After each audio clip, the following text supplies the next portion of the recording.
Hello friend, स्वागत है आप सभी का मेरे इस YouTube चैनल पर। मेरे भाई, आज हम पढ़ने वाले हैं प्रकाश का अपवर्तन क्या होता है। ठीक है, आओ समझते हैं। इधर देखो, हमने खींचा है एक पृथककारी पृष्ठ। ये क्या कर रहा है? ये माध्यम को अलग कर रहा है, माध्यम एक और माध्यम दो। ठीक है भाई, हमने खींचा है एक पृथककारी पृष्ठ जो माध्यम को अलग कर रहा है, माध्यम वन माध्यम टू। ठीक है भाई, अगर मैं किसी प्रकाश किरण को माध्यम वन से भेजता हूं तो वहां पे इसका अपवर्तन होता है। उसके बाद ये देखो, अभिलंब से दूर हटके अपवर्तित हो जाती है, मतलब चली जाती है। ठीक है भाई, इधर देखो, हमने फिर खींचा है क्या? पृथककारी पृष्ठ। हमने भेजा एक आपतित किरण को, यहाँ पे इसका अपवर्तन हुआ, उसके बाद ये अभिलंब की ओर झुक गई। अब देखो इधर आ गई। ठीक है भाई, क्या आ गई? उधर आ गई। अब समझो, अगर मैं किसी प्रकाश किरण को अगर मैं किसी प्रकाश किरण को माध्यम एक से माध्यम दो भेजूं तो उसका वेग क्या होगा? बदल जाएगा। अगर वेग बदल जाएगा तो अपने मार्ग से क्या जाएगी मेरे भाई? भटक जाएगी।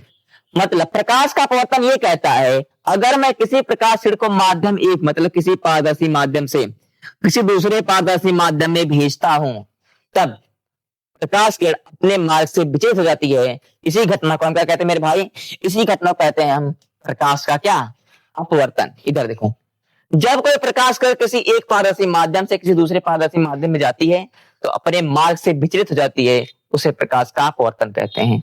जैसे मैं आपको यहाँ पे समझाया कि अगर मैं किसी प्रकाश किरण को माध्यम एक से माध्यम दो भेजूं तो आप देखो, या तो अभिलंब से दूर हट जाएगी या अभिलंब की तो आ जाएगी, लेकिन उसके मार्ग में क्या होगा मेरे भाई?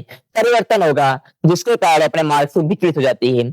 इसी घटना को हम प्रकाश का क्या बोलते हैं? अपवर्तन कहते हैं। फिर से, जब कोई प्रकाश किरण किसी एक पारदर्शी माध्यम से किसी दूसरे पारदर्शी माध्यम में आती है, तब क्या होता है मेरे भाई? वह अपने मार्ग से क्या करती है? विचलित हो जाती है। क्या करती है? विचलित हो जाती है। इसी घटना को हम प्रकाश का कहते हैं अपवर्तन कहते हैं। ठीक है भाई, अब समझते हैं हम अपवर्तन के नियम। मेरे भाई, अपवर्तन के दो नियम होते हैं।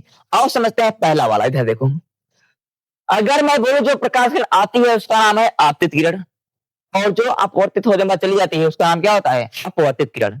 तथा आपतन बिंदु पर हमने क्या खींचा है? किलंब। मतलब जहां पर आपतित किरण अपवर्तित किरण अभिलंब मिलते हैं, वहां पर हम एक बिंदु होता है जिसे बोलते हैं क्या? आपतन बिंदु। अगर मैं आपसे बोलूं कि आपतित किरण अपवर्तित किरण तथा इस आपतन बिंदु पर एक अभिलंब खींच दूं, यही होगा क्या? अपवर्तन का पहला नियम। फिर समझेंगे, आपतित किरण अपवर्तित किरण तथा आपतन बिंदु पर खींचा गया अभिलंब। मतलब ये जो आपकी आपतित किरण है, अपवर्तित किरण है तथा आपतन बिंदु पर खींचा गया विलंब, तीनों क्या होते हैं मेरे भाई? तीनों होते हैं एक तल में। ठीक है भाई, तीनों क्या होते हैं? एक तल में होते हैं। अब सुनो, अपवर्तन का दूसरा नियम। दूसरा नियम क्या कहता है?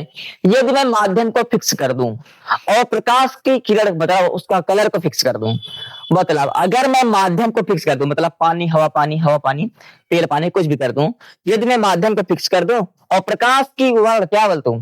प्रकाश की कलर को फिक्स कर दूं, तब जो आपतन कोण का आई होगा, आपतन कोण की आई बोले तो क्या मतलब? आपतन कोण की ज्या, ज्या बोले तो साइन आई। मतलब आपतन कोण की ज्या तथा अपवर्तन कोण की ज्या, दोनों का अनुपात क्या होगा मेरे भाई? एक नियतांक होगा, जिसे हम क्या बोलते हैं? अपवर्तनांक कहते हैं। मतलब साइन आई बराबर साइन आर। अगर मैं बोलूं, इधर देखो, दिए गए माध्यमों के युग्म के लिए एवं प्रकाश के क्या निश्चित वर्ण के लिए आपतन कोण की ज्या तथा अपवर्तन कोण की ज्या, दोनों का अनुपात एक नियतांक होता है। मेरे भाई, जो आपका आपतन कोण की ज्या, आपतन कोण की ज्या क्या होता है?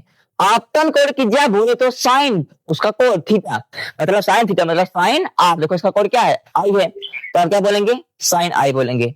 और इसका कोण क्या है? आर है, तो हम क्या बोलेंगे? साइन आर बोलेंगे। दोनों का अनुपात क्या होता है मेरे भाई? अगर भाई दोनों को अनुपात में लिख दो बटे में, तो उसका क्या होगा? एक नियतांक होगा, जिसे हम क्या इंच लिखते हैं, जिसे बोलते हैं क्या? माध्यम का अपवर्तनांक कहते हैं। फिर समझेंगे दूसरा नियम। इधर देखो, हमने कहा दिए गए माध्यमों के युग्म के लिए क्या बोलेंगे? एवं प्रकाश के निश्चित वर्ण के लिए आपतन कोण की ज्या तथा अपवर्तन कोण की ज्या, दोनों का अनुपात एक क्या होता है? नियतांक होता है, जिसे हम माध्यम का अपवर्तनांक कहते हैं। तो समझो, अगर मैं माध्यम को फिक्स कर दूं और प्रकाश की कलर को फिक्स कर दूं, तब क्या होगा? आपतन क्या होगा मेरे भाई? इधर देखो, आपतन कोण की ज्या, मतलब ये आपतन कोण है आपका। ठीक है भाई, क्या है, आई क्या है, आपका आपतन कोण है, ठीक है। और आर क्या है, आपका अपवर्तन कोण है। मतलब आपतन कोण की ज्या, ज्या बोलो तो साइन आई, आपतन कोण की ज्या साइन आई तथा अपवर्तन कोण की ज्या साइन आर, दोनों का अनुपात क्या होता है मेरे भाई, एक नियतांक होता है, जिससे हम क्या बोलते हैं, माध्यम का अपवर्तनांक कहते हैं। आशा करता हूं आपको समझ में आया होगा। धन्यवाद मेरे भाई।